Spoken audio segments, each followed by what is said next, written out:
बिस्मिल्लाहिर्रहमानिर्रहीम। अस्सलाम वालेकुम नाज़रीन, आप यूट्यूब चैनल देख रहे हैं। मैं इमरान खान हूँ। दो ऐसी वजूहात हैं जिनकी बिना पर पाकिस्तान तहरीक इंसाफ के जो लीडर्स हैं उनका कॉन्फिडेंस शायद बढ़ रहा है, या वो बातें करना शुरू हो गए हैं जो इससे पहले वो करने से बाद वक़्त घबरा जाते थे। 9 मई के बाद जिस सूरत हाल का सामना रहा इस सियासी जमात को, उसकी वजह से वो खुलकर बात कर नहीं पाते थे। लेकिन मियाँ नवाज शरीफ साहब ने, एक तो वजह यह है कि नवाज शरीफ साहब ने अपने लोगों के ज़रिए से जो इस्टेब्लिशमेंट पर चढ़ाई शुरू की है, तो पाकिस्तान तहरीक इंसाफ के लोगों ने भी दोबारा हौसला पकड़ा। उन्होंने कहा ठीक है जी, इतनी मार हमने खा ली है। और दूसरी वजह यह है कि 8 फरवरी को जो इनको कामयाबी मिली एक बहुत बड़ी, और असम्बली के अंदर ये गए, इनके लिए दरवाजे खुले ऐवानों के, और ये मूव करना शुरू हुए सोसाइटी में ऐवानों के अंदर, तो उससे भी इनका काफ़ी एतमाद बहाल हुआ है। वो लोग जो पहले खुलकर नहीं बोलते थे वो भी अब खुलकर बोलना शुरू हो गए हैं और अपना हक अब पहले से ज़्यादा ज़ोरदार तरीके से मांग रहे हैं। उसकी मिसाल ये है कि इमरान खान साहब ने 2 स्टेटमेंट ऐसे दिए, एक्चुअली 3 स्टेटमेंट है गुज़िश्ता चंद दिनों के, जिनके ऊपर पाकिस्तान तहरीक इंसाफ के हवाले से हम देखें तो वहाँ पे वो डिस्कस होने चाहिए। नंबर 1 शेर अफजल मरवत का स्टेटमेंट था, जिसपे इमरान खान साहब ने बड़ा कैटेगोरिकली कहा कि नहीं, ऐसा नहीं है, ये इन्फॉर्मेशन गलत है, मेरे तो बड़े अच्छे ताल्लुकात हैं। मैंने जब मोहम्मद बिन सलमान को कहा तो उन्होंने $3 अरब फौरी तौर पे हमारे अकाउंट के अंदर रखे। फिर उन्होंने कहा मेरी हुकूमत गिरने से 1 हफ्ता पहले जो सऊदी अरब था उसकी मदद के साथ ही OIC की कॉन्फ्रेंस पाकिस्तान में मुमकिन हुई थी। फिर दीगर चीज़ें भी उन्होंने बताई। उन्होंने कहा जी मेरे बड़े अच्छे ताल्लुकात हैं सऊदी अरब के साथ, और मेरे रिजीम चेंज के अंदर सऊदी अरब शामिल नहीं था। एक तो ये स्टेटमेंट है, ये क्लैरिटी पाकिस्तान तहरीक इंसाफ की तरफ से आ गई। लेकिन शेर अफजल मरवत जो है वो अपनी बात कर रहे हैं, और उनकी बात एक एंगल से दुरुस्त है। उन्होंने कहा जी आज इंडिया को सऊदी अरब पाकिस्तान से ज़्यादा इज्जत देता है, और आपकी वो वक़्त नहीं है जो इंडिया की है, तो आप जैसे सोच लें वो सोच लें, लेकिन जो मैं कहता हूं मुझे कहने का हक है। उन्होंने अपनी बात की। अब आए इस बात पे कि बाकी 2 स्टेटमेंट जो इमरान खान साहब ने दिए थे, वो ऐसा लगता था सारे मीडिया को कि वो PTI के लीडर्स के गले में फंस जाएंगे जाके, क्योंकि इमरान खान साहब जो है वो बहुत ज़्यादा सख्ती बर्दाश्त करने के बावजूद भी, यानी ऐसी सख्ती नवाज शरीफ कभी सोच भी नहीं सकते, जरदारी साहब कभी सोच भी नहीं सकते। ज़िया शाहिद साहब ने बताया कि जरदारी साहब जब जेल में थे, मैं उनको मिलने गया तो पता चला साथ एक कोठी है वहाँ पे है, और वहाँ पे उनकी खिदमत की जा रही थी, और वो इस नौयत की खिदमत थी कि यहाँ वीलॉग पे बताई भी नहीं जा सकती, बकौल ज़िया शाहिद साहब के। तो इस बात पे आ जाए कि एक्चुअली 2 वो कौन से स्टेटमेंट है। एक तो जो स्टेटमेंट इमरान खान साहब ने दिया था आर्मी चीफ के हवाले से, कि army chief general Asim Munir के हवाले से इमरान खान साहब ने सख्त अल्फाज इस्तेमाल किए थे, और उन्हें कहा कि अगर मेरी वाइफ को कुछ हुआ तो मैं आसिम मुनीर साहब को नहीं छोड़ूंगा। इमरान खान साहब ने कहा कि अगर ये जो कुछ भी हो रहा है मेरी बीवी के खिलाफ ये जनरल आसिम मुनीर कर रहे हैं। फिर उन्होंने इसके ऊपर तफसीली बात की। तो लतीफ़ खोसा साहब से जब ये सवाल किया गया तो उन्होंने कहा जी कि चीफ हमारे सियासत करते हैं, तो खान साहब उनके खिलाफ बात ना करें तो किसके खिलाफ बात करें, या तो सियासत से दूर रहे वरना सुनना पड़ेगा। ये लतीफ़ खोसा साहब ने आज कहा। दूसरा जो है वो रिपोर्टर्स ने कोशिश की कि बैरिस्टर घोर साहब को इस स्टेटमेंट के अंदर फंसाएं जो इमरान खान साहब ने जनरल आसिम मुनीर के बारे में बोली। तो उसमें जो उन्होंने जवाब दिया वो भी आप सुन लीजिए। उन्होंने कहा कि हमने नहीं कहा बनी गाला में अपनी मर्जी से बुशरा बीबी को रखा गया है, वो अकेली है, एक कमरे में बंद है, कोई खिड़की कोई दरवाज़ा नहीं खुला, सब बंद है, और जिसके हाथ में उसकी कस्टडी है। इमरान खान साहब ने बिल्कुल सही नाम लिया है, बेहतर नाम लिया है, सही जिम्मेदारी डाली है। जिसके हाथों में कस्टडी है वही उनकी ज़िंदगी के लिए, सिक्योरिटी के लिए और सेहत के लिए ज़िम्मेदार हैं। यानी इमरान खान साहब के स्टेटमेंट को सेकंड किया, हालांकि बड़ा सख्त स्टेटमेंट था। ऐसा तवक्को की जा रही थी कि शायद पाकिस्तान तहरीक इंसाफ के जो दीगर कायदीन हैं उनके लिए मुश्किलात पैदा हो जाएंगी, लेकिन उन्होंने स्टेटमेंट को ओन किया।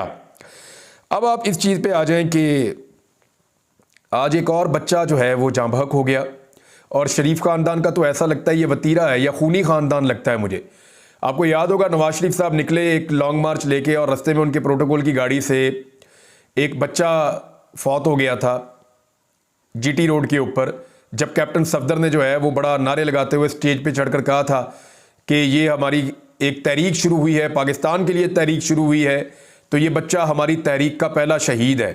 और भाई वो बच्चा सड़क के ऊपर तमाशा देखने आया था, आपकी गाड़ी ने उसको टक्कर देकर मार दिया। अपने बच्चों को आप हेलीकॉप्टर के अंदर, जहाज़ों के अंदर पहले आपने घर भेजा, स्पेशल प्लेन के ऊपर मियाँ नवाज शरीफ साहब ने खसूसी इंतजामात करके अपने कैप्टन सफदर के बच्चों को, मरियम नवाज को, बाकी सबको इस्लामाबाद से जो है वो भिजवाया था रायवेंड, और मरियम नवाज ने कहा था बाप का हुक्म, ये ट्वीट कर दिया था। और ये लोग अपने बच्चे उन्होंने सेव कर लिए थे और लोगों के बच्चों को जो है वो सड़कों के ऊपर कुचलना शुरू कर दिया था। तो वो बच्चा जब फौत हुआ था तो इन्होंने बड़ा गैर जिम्मेदारी वाला स्टेटमेंट दिया था। आज मरियम नवाज साहिबा जो हैं वो तशरीफ़ ले गई करतारपुर कॉरिडोर जो यहाँ बना है, इमरान खान साहब के दौर में बना है। जनरल कमर जावेद बाजवा साहब का बड़ा उसके अंदर कंट्रीब्यूशन था, इमरान खान साहब का अपना बड़ा विजन था उसके बारे में। और ये नवजोत सिंह सिद्धू जब पाकिस्तान आए थे तो उन्होंने इमरान खान साहब के दौर में इस ख्वाहिश का इजहार किया था कि यहाँ से एक लांगा, वो पंजाबी में कहते हैं लांगा बन जाए, ऐसी करतारपुर तक आ जाए करिए, क्योंकि इससे पहले वो लोग बॉर्डर के उधर खड़े होके वहाँ पे एक ऊंचा चबूतरा बना हुआ है, वहाँ से दूरबीन के साथ अपने मजहबी मकाम को यहाँ पाकिस्तान के अंदर देखा करते थे। तो वो चंद किलोमीटर का ही फासला था, बिल्कुल थोड़ा सा ही। तो फिर इमरान खान साहब के दौरे हुकूमत में जनरल कमर जावेद बाजवा ने, इमरान खान साहब ने ये फैसला किया, जब इस ख्वाहिश का इजहार किया नवजोत सिंह सिद्धू ने भी, और उनको ये बताया गया कि हम ये खोल देंगे कॉरिडोर। तो फिर ये कॉरिडोर बनाया गया सिख यात्रियों के लिए, वो वहाँ आते हैं, और करतारपुर का पूरा एक सिस्टम बनाकर उनको दिया गया। मरियम नवाज उधर कोई गंदम काटने के लिए, और इस चक्कर में वहाँ पे पॉलिटिकल टिकटॉक वगैरह ये वो जो बनते हैं उस चक्कर में वहाँ पे गई। तो वहाँ पे इनके स्क्वाड की गाड़ी से, इनके प्रोटोकॉल की गाड़ी से आज एक और नौजवान जाँ बहक हो गया। ये गाड़ी जो है, एक तो डीपीओ ने कंफर्म किया कि वो गाड़ी ज़बरदस्ती ओवरटेक कर रही थी, गलत ओवरटेक कर रही थी प्रोटोकॉल की गाड़ी जो मरियम नवाज की प्रोटोकॉल की गाड़ी थी, और उस गाड़ी ने उस नौजवान को कुचल दिया। मोटरसाइकिल पे जो उसके साथ वाला बच्चा था वो बच गया, और ये नौजवान वहाँ पे जाँ बहक हो गया। और हमेशा गरीब का बच्चा मरता है। इनके अपने बच्चे प्रोटोकॉल के अंदर, बुलेट प्रूफ गाड़ियों के अंदर, और सिक्योरिटीज़ के अंदर, डबल डबल ट्रिपल ट्रिपल हिफाजतों के अंदर, और वीआईपी क्लासेस के अंदर, और पता नहीं क्या क्या इनके लिए प्रोटोकॉल्स हैं।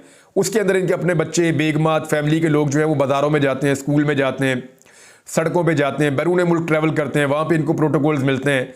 तो अपने बच्चों के लिए निज़ाम को जितना मैक्सिमम ये कर सकते हैं इन्होंने महफूज किया हुआ है, और गरीब के बच्चे को हमेशा मरने के लिए छोड़ा हुआ है। और इसके ऊपर इन्होंने बाद में कोई अफसोस नहीं किया, वहाँ रुके नहीं, वहाँ उसके घर उस वक्त नहीं गए। इसी तरह मियाँ नवाज शरीफ ने भी किया था, यही उनकी बेटी भी कर रही है। बहरहाल ये बहुत अफसोसनाक है। नाज़रीन, टैफ्टा ने इश्तिहार छापा और उसकी तफसीलात भी सामने आई। इसके अलावा जो है वो गंदम के लिए इश्तिहार आज छापे गए, उसकी तफसीलात भी सामने आई। यानी एक एक सफ़े का, आधे आधे सफ़े का इश्तिहार छाप रही है मौजूदा हुकूमत। एक तरफ एहसन इकबाल अपने मुंह से क्लेम कर रहा है, एक तरफ मिफ्ता इस्माइल अपने मुंह से कह रहा है, एक तरफ वजीर आज़म शहबाज शरीफ अपने मुंह से कह रहा है कि चाय पिलाने के पैसे नहीं है। वो अपने मुंह से जनाब सारे के सारे ये कह रहे हैं कि हमारे पास कख नहीं बचा, हम जितना पैसा इकट्ठा करते हैं उससे ज्यादा तो हमने सूद देना है। और ये 2 साल में हमारी ये कारकर्दगी है, अपने मुंह से इन्होंने माना कि इस 2 साल में हमारी ये कारकर्दगी है जो पाकिस्तान के 76-77 सालों में वहां पे नहीं हुआ, वो पहली मर्तबा अब हो गया है। और वो क्या हुआ है कि पाकिस्तान को सूद की अदायगी के लिए भी कर्जा लेना पड़ रहा है। पहले तो कर्जे की अदायगी के लिए कर्जा लेना पड़ता था ना, वो भी सुनने में अजीब लगता था। अब कर्जे के ऊपर जो सूद है उसकी अदायगी के लिए भी कर्जा लेना पड़ता है। यह है जनाब पाकिस्तान के साथ इनका किया हुआ मजाक। और उस मुल्क के अंदर इनके शुगल ही खत्म नहीं हो रहे, ये नरगसियत का शिकार है। हर इश्तिहार पे मरियम नवाज साहबा का अपना मुंह लगा होता है। इससे पहले नवाज शरीफ के दौर में आप देखें तो मियाँ साहब अपना जो है वो चेहरा मुबारक जो है वो हर इश्तिहार के ऊपर, हर चीज़ के, आटे की बोरी लो ऊपर मियाँ साहब का मुंह है, गंदम की बोरी देखो ऊपर मरियम नवाज का इश्तिहार के ऊपर मुंह है। यानी इन्होंने अपना चेहरा हर जगह पे फिट करना है हर हाल में। शहबाज शरीफ की भी यही आदत थी, नवाज शरीफ की भी यही आदत थी, आज मरियम नवाज की भी यही आदत है। आपको याद होगा शहबाज शरीफ ने यूं करके एक फोटो थी, वो हर तरफ पूरे पाकिस्तान में, पंजाब में फैला दी थी सरकारी खर्चे के ऊपर। भाई इतना शौक है अपने चेहरे लोगों को दिखाने के लिए, तो भाई आप अपने ज़ाती पैसे से अखबारात को इश्तिहार दीजिए, आप अपने ज़ाती पैसे से अपनी तशहीर कीजिए, अपनी पार्टी के पैसों से अपनी मशहूरी आप करें। सरकारी पैसे से अखबारात के अंदर इश्तिहार लगवाना और उसके अंदर अपने चेहरे लगाना, ये सख्त नाइंसाफ़ी है। और ये सिर्फ और सिर्फ मीडिया को कंट्रोल करने के लिए और अपनी प्रमोशन के लिए ये काम कर रहे हैं। और हालत इनकी ये है कि खैबर पख्तूनख्वा में फजलुर रहमान की पार्टी ने और नून लीग की पार्टी ने, दोनों ने एक दूसरे पे केस कर दिया हाई कोर्ट के अंदर, क्योंकि दोनों को 7-7 मखसूस नशिस्तें मिली हैं जो पीटीआई ने जीती थी। यानी जो पाकिस्तान तहरीक इंसाफ की अपनी जीती हुई नशिस्तें हैं, जो मखसूस नशिस्तें तहरीक इंसाफ को मिलनी चाहिए थी, नून लीग के अपने वकला कह रहे हैं, अपने लोग कह रहे हैं कि हमारा हक नहीं बनता। उनमें से आधी नून लीग ले गई, आधी फजलुर रहमान की पार्टी ले गई। अब दोनों को 7-7 सीटें मिल गई। एक सीट है अकलियत की भी, उसके ऊपर दोनों का फड्डा पड़ गया। वो कहते जी अकलियत की मुझे दें, वो कहते जी मुझे दें। इलेक्शन कमीशन ने जो है वो दे दी सीट फजलुर रहमान को और उन्होंने अदालत में केस कर दिया। और अब क्या रहे हैं पता आपको, इस सीट के ऊपर टास होगा। यानी अंदाजा कीजिए कि सीटें जीती हैं इमरान खान ने और सीटों का हक है पाकिस्तान तहरीक इंसाफ का। बट किस में गई? PMLN में और फजलुर रहमान में और दूसरी जमातों में। और जो बाकी रह गई उनके ऊपर टास्क कर रहे हैं। लूट का माल है ना, यानी लूट के माल के ऊपर चोर आपस में लड़ पड़े हैं या लुटेरे आपस में लड़ पड़े। जिन्होंने लूट मार की है वो लूट का माल उनके पास आया, वो लूट के माल के ऊपर आपस में। मेरी ये राय है, मैं आपको साफ बताता हूं, मुझे बड़ा क्लियर लगता है कि भाई जिसको वोट पड़ा है उसको मखसूस नशिस्तें दी जाए। हाउ इज इट पॉसिबल कि जिन पार्टियों को लोगों ने रिजेक्ट किया वो मखसूस नशिस्तें उनको मिल जाए? ये तो सारे नंबर ही उल्टे सीधे हो जाएंगे। तो ये तो फार्मूला कोई मानने को तैयार नहीं है। किसी आम आदमी को भी पता चलता है ये मामला सुप्रीम कोर्ट में जाएगा और कादी फायद ईसा साहब, हो सकता है कादी फायद ईसा साहब सही फैसला कर दें। लेकिन अगर वो सही फैसला करेंगे तो फिर उनकी एक्सटेंशन वाला मामला जो है वो 224 का नंबर पूरा नहीं होगा। एक और खबर नादरीन ये है कि फौज ने जनरल रिटायर फैज़ हमीद के खिलाफ इल्ज़ामात पर इंक्वायरी कमेटी बना दी है और निजी हाउसिंग सोसाइटी पर दबाव डालने के इल्ज़ामात की तहकीकात के लिए कमेटी तश्कील दी गई है। और ये खुद एहतसाबी का एक सिस्टम है। साबिक DG ISI lieutenant general retire Faiz Hameed के खिलाफ टॉप सिटी स्कैंडल की तहकीकात के लिए आला सतह की कमेटी तश्कील दी गई है। बड़ी अच्छी बात है, तहकीकात होनी चाहिए, ताकतवरों के ऊपर भी कानून का इतलाक होना चाहिए और लगातार होना चाहिए। एक रिपोर्ट आई है जी वजारत दाखिला की और वो ये कह रही है कि अडियाला जेल पर दहशतगर्दों के हमले का खतरा है। देखिए, मैंने आपको बहुत पहले कहा था कि अडियाला जेल में कोई ना कोई तरीकाकार करके इमरान खान को बनी गाला शिफ्ट करने की कोशिश की जाएगी और बनी गाला तब शिफ्ट किया जाएगा जब इन्हें अंदाज़ा हो जाएगा कि अब उसको जेल में मज़ीद नहीं रखा जा सकता और अब इमरान खान आज़ाद हो जाएंगे अदालती फैसलों के नतीजे में।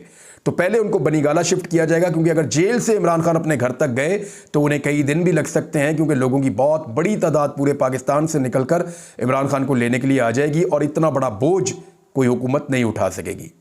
इमरान खान को पहले बनी गाला शिफ्ट किया जाएगा, फिर पूरे इस्लामाबाद में कंटेनर्स लगाए जाएंगे और उन कंटेनर्स की मौजूदगी में इमरान खान साहब की आज़ादी का अनाउंसमेंट होगा।